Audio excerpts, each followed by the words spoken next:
Today we're getting a behind the scenes tour of Ripley's aquarium with Christian.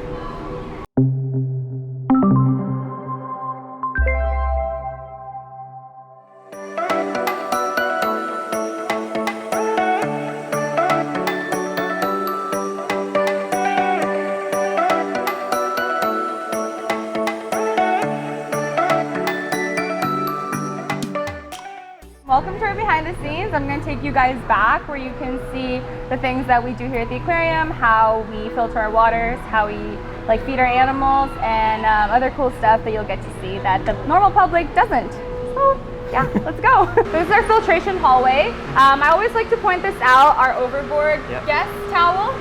So yes, people do fall into the tanks, especially in Ray Bay.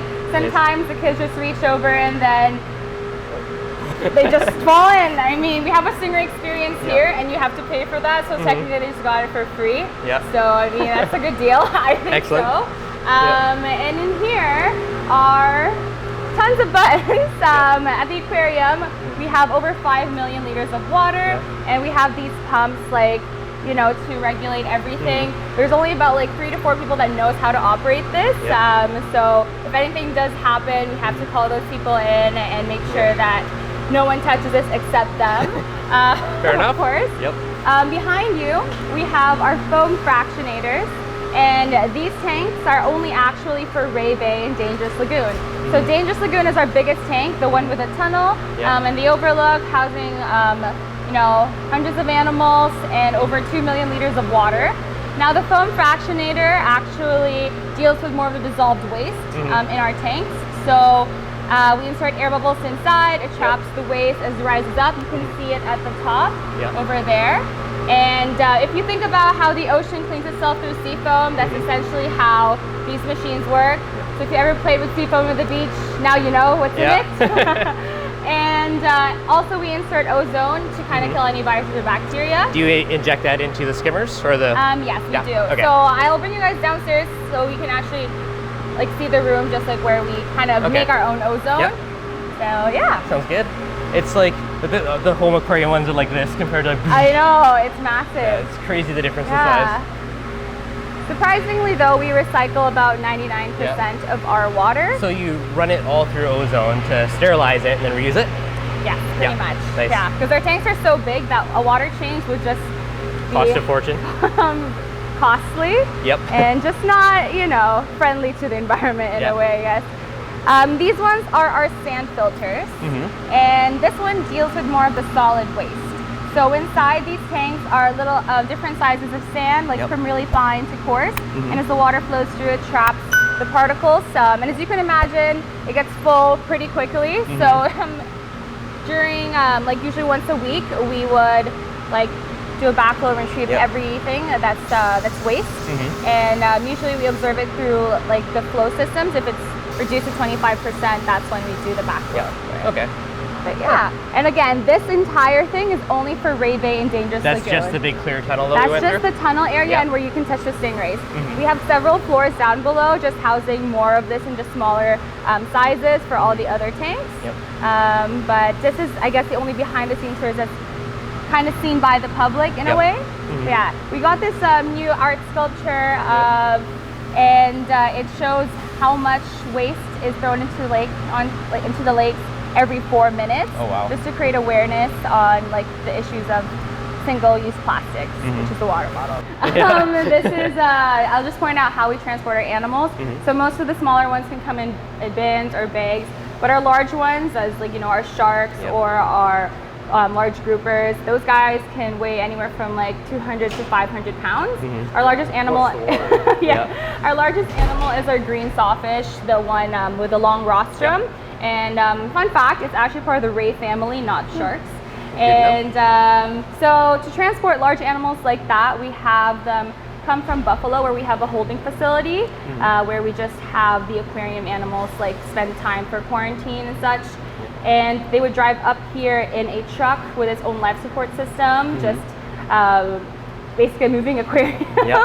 And we'll open these doors, and this crane here will assist us bring it to the acclimation pool, where they can spend more time just adjusting to their new environment. And it's helpful because I don't think we have enough manpower to carry that'd be a lot of weight. 500-pound fish. Nice. Most people ask us, you know, how much of our animals are like caught in the wild, or like how much of it like are captive bred. So we try to like have captive bred animals here as much as we can. So our animals that breed here include our stingrays, our clownfish, our cuttlefish, seahorse.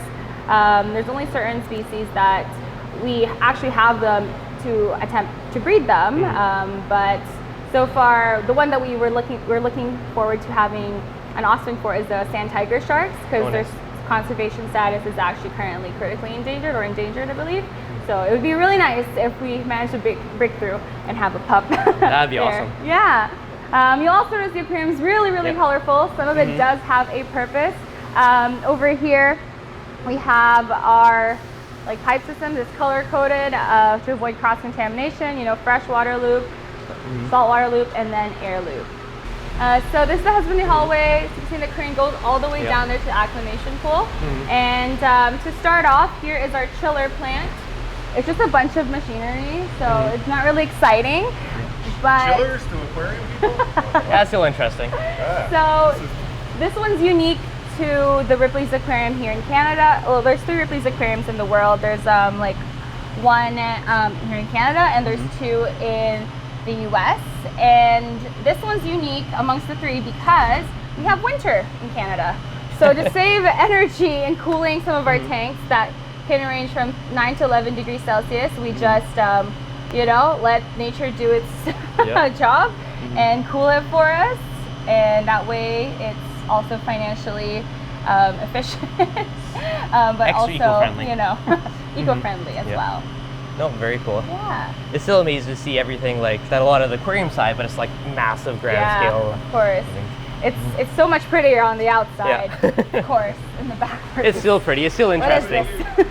And then over here is our animal food freezer. Unfortunately, I can't open this one because I want to maintain the temperatures pretty constant, but there's the window where you can just peek in the stuff. And it is all frozen because live food can carry, you know, parasites or bacteria or any hitchhikers there that we just don't want to risk introducing into the tank. Don't worry though, it is restaurant grade, so they're spoiled. They eat better than me, or most of the staff, to be honest. And they're pretty much happy eating that. Yeah, yummy. And we'll go here into the kitchen. This is where most of our aquarists spend their day just food prepping. I always like to look at the garbage or the compost because you see the rejects of what was thrown out. Take it to the lunchroom and put it in the microwave?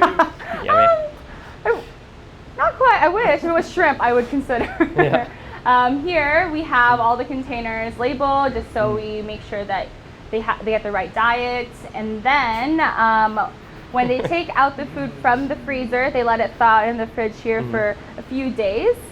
I'll open it so you guys can see. So here we have the vegetable side, some lettuce, we have some oranges, some like carrots, some green peppers, and even more leafy veggies there. Any guesses on what animals would eat vegetables in an aquarium? I was actually just going to ask you that. Funny, you should ask. There's like 2 main ones. What's any guesses? Turtles. Yes. So we have 2 green sea turtles. So our fish do eat veggies. Yes. So our rainbow reef tank, the one, the tropical tank, the Indo-Pacific inspired one. Those animals, I call them our vegetarian piranhas because our divers usually conduct shows there, so they would like grab like a stalk of like lettuce or bok choy or even broccoli, and they'd jump in the water, and within minutes, just swarms of fish just swimming around them. And within minutes, all the leafy parts are gone. We've just eaten all of it. It's more food that we have, as you can see, like labeled and dated, just so that we know, make sure that everything will be fresh when we don't want to feed them anything that's too old. That was for the bamboo sharks. Obviously, it'll just be cut into smaller pieces so that it'll fit their mouth. And for the animals that are filter feeders, we just have these liquid diets that you just pretty much pour in the water column, and they would just do it themselves. Beauty. Yeah. But all our sea anemones do have to be hand fed, which is tiring because we have a lot. All reef nutrition. Reef nutrition. Same stuff we feed. Exactly. And then here is our Murray Bay fridge. Sorry. And then we have like all of the food for the stingrays. Our southerns in particular can be quite divas. If they don't like the food they're getting fed, they'll swim away or spit it out. But shrimp is one of their favorites, so that will never happen for that. We can start on the grow up tank one. Excellent. It's also where we do our the salt mixing for that system. Okay. Just mind your step. It's a Spartan, like I said, Yep. right now, because we just moved over a ton of stuff into the main tank. Like literally, I think it was over my weekend, so less than a week ago. Oh, nice. But this is like a lot of stuff in here. Yeah. A lot of stuff was put in kind of after the fact. We wanted to start being able to do some of our own work with coral, and you know, obviously corals. It's a tricky thing, right? So anything you can do to help. So we could get involved in some fragging. We also did some like seizures, like some of these seizures that the government did. We've helped out with that kind of stuff before as well, because it's one thing to stop someone from smuggling, but What do you do with it, oh, right? Yeah. So we've helped them out with things like that. Put it to before. good home and at least save Yeah, it. exactly. Something good can maybe come out of it. So this is something we built a couple of years after the aquarium itself opened, which is why it's in the middle of nowhere. Nice. But it's a completely independent system Yep. as well, completely separate from the actual coral tank. Nice. But I mean, it's probably a lot more similar to what I'm doing. I have No. almost the same lights on my thing. Yeah, there you go, exactly. Yep. So a little bit more commercial, I guess. No, very cool. Yeah. So you have CO2 injecting into that, or is that just sitting there? No, I'm not sure if it's on at the moment, Okay. but I think Is that for a calcium reactor, or? We have the capability, Yeah. Nice. For salt mixing, like for a general supply, that's 36,000 gallons at a time, and that's mixed by hand. Okay. But I might have missed something. What kind of salt do you use? we don't use packaged salt. We make it ourselves. Yeah. Oh, really? We have our own particular recipe, and So you're taking all of the individual ingredients Yes. and like... Oh, yes. very cool. And it's a little more, even then, it's even more involved for this one, whereas we're not getting usually into like micro dosing with, you know, particular heavy metals and whatever additives. This one we do. So it's a lot more work. It's tested a lot more frequently. Whereas the big supply, it's done in bulk. Like, I mean, I think it's 8,000 pounds of sodium chloride, and then obviously the constituents go down. So that's a couple pallets of salt. Oh yeah, that's huge. Whereas this one, it's, you know, A bucket. putting it in. We're using a lot more of the lab grade, so like we're having that stuff to ship in specially. But we do use the lab grade things for like rubidium and things like that for the normal mix. For this one, it's a lot more particular. Okay. And there's a lot more very particular testing that we do just for this. So we're obviously making it up in larger volumes here. And it is, again, our ODI, whereas it was a generalized sort of thing. But that's all used to supply, for the most part, the other tank. And you can see we're kind of always making our ODI. Here.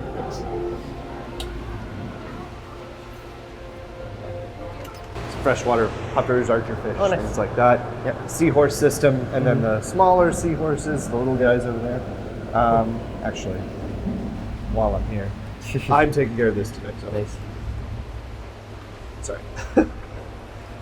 So how often do you feed these guys? Well, the goal is to pretty much have food available at all times. Yeah. And for these ones specifically, they're much more appreciative of live foods. So we do a bunch of different types of live foods, but the babies are getting knops and like Artemia knopfly, and these guys will get brine shrimp and mysis shrimp, as well as a bunch of frozen stuff. But they are much more cooperative when it comes to the other stuff, right? All right, so this is the big tank. Nice. Yeah, a little bit more extensive lighting system than the other Just one. a little bit. It's also the only one where it's, you know, we have a lot of events, we do a lot Yep. of, you know, this and that. Building technically doesn't close most days until like 11, but The only one this that's is the on a one that's cycle. like, well, there's one or two others, but this is the one where like, no. Yeah. No. All live coral in The this light one goes too? on when it goes on, when it goes off when it goes off. Yep. There'll be no of your shenanigans. So you got lots of live coral growing in there, always cool to see. Yep. So do you, for coral, like I'm assuming, like are you dosing like all the calcium, alkalinity, all that stuff on a regular basis, or do you do that through water changes, or do you actually supplement everything? Combination of the two. Like, Yeah. Because we have a full lab, there's quite a bit of testing that goes into it. Usually, I mean, at this point, it's quite stable. So it doesn't necessarily have to be tested every day, but it is on the schedule. So, and even on top of the regular testing we do, like most of what we do is kind of done quickly because we have mass spectrometer. And oh, nice. So yeah, we use the Hawk machine to like move through a lot of that stuff. But the very fine testing for stuff like that, we're still getting out the chemicals and the droppers. Nice. Is that pink or is that purple? That kind of stuff. But you know, when you're getting into the fine nitty-gritty of like magnesium testing and calcium testing, there's no So, yeah, it's usually every day. So for supplementing, would you just use something like sodium carbonate or bicarbonate and soda ash, that type of stuff? We also, like I said, we have a lot of very fine grade stuff, so we'll use the high purity, like 99.9 grade stuff. A lot of jellies, a lot of knops. We're always raising them, obviously. So most of what we're feeding out is 48-hour. Gives a little bit more time to absorb. What do you enrich them with? I think right now, like I'm not in jellies anymore, but I think they've been going back and forth between Algamax, I think Selco days are like every other day, and then one of them will be Nano, and then the other one will be Selco, and back and forth. But I think they always get Algamax. At least that's how it has been doing. And then that's just base, and then that's usually introduced at 40 or 24 hours, and then you can supplement further for the day of. So these are basically every day you do 2 new batches? Yeah. Wow, so that's we're getting the stuff that has the iron infused. Yeah, and then you run it through. Stuff But I use a different. Sorry. I just put it I just drop an array of magnets into the hatchery. We got this thing, and then we got the I don't know what the neodymium are. But they got a bunch of neodymium magnets that fit into it. Oh, okay. It's called we call it a bazooka. Yeah. But so. Are you using the magnetic shells? The magnets go into it, and then you just pour through. That's like such a big improvement in. Oh my god! I used to, I used to always be the one to do the bleaching when we were still bleaching them because like it's more art than science. And it's just so you were decapsulating them prior to hatching. Yeah, we were decapping with bleach back in the day, and because it's just such a huge volume, and it really messes with them if you get all that. A lot of work. So, yeah, that was the whole thing. So, this is a big chunk of one of their days in the morning is just getting the food ready. I mean, other systems use it, it's especially live foods and stuff. You chain it up, for in terms of enrichment. But jellies are by far the biggest, so the wet table, I don't know what state it's in at the moment because who's working on this? Sophie's the one who's on this usually now. But I think she's been having a little bit of a bloom lately. Quite a number of a fire. Are those polyps or are they? What? Oh, I think these are all moons. Though we're working on some other stuff. You'll usually hear her come in and exclaim about gonads. But yeah, this is where this is she the spends a lot of system her day. that when you produce everything that's on display. Not everything, but all of our moons are in house. But we've been working. The moons were, step one. It's kind of fun though. We're really working hard on getting the net, starting to do the nettles. Our sister aquariums have had a lot of success with the upside downs. We weren't having as much of luck, although that is not here. This is cold water. We've got a beginning culture on that downstairs. And actually our off-site facility, so every aquarium has their own quarantine facility. Ours is in Buffalo, mostly for importation reasons, but we have an aquarist there who's doing some really good stuff about her cultures, so she's having a lot of success. And it's rounded off like you'd expect, just on a bigger scale. Obviously scale makes it difficult at times, and there's been a lot of adjustments in the flow over time and adding spray bars and this and that. But So you just got the 2 spray bars, one at each end? Just going down, is there anything coming up? oh yeah, in the center there's a perforated plate, and like that's actually driving a bulk of the flow. And then this is the only exits on the top? On both sides, yeah.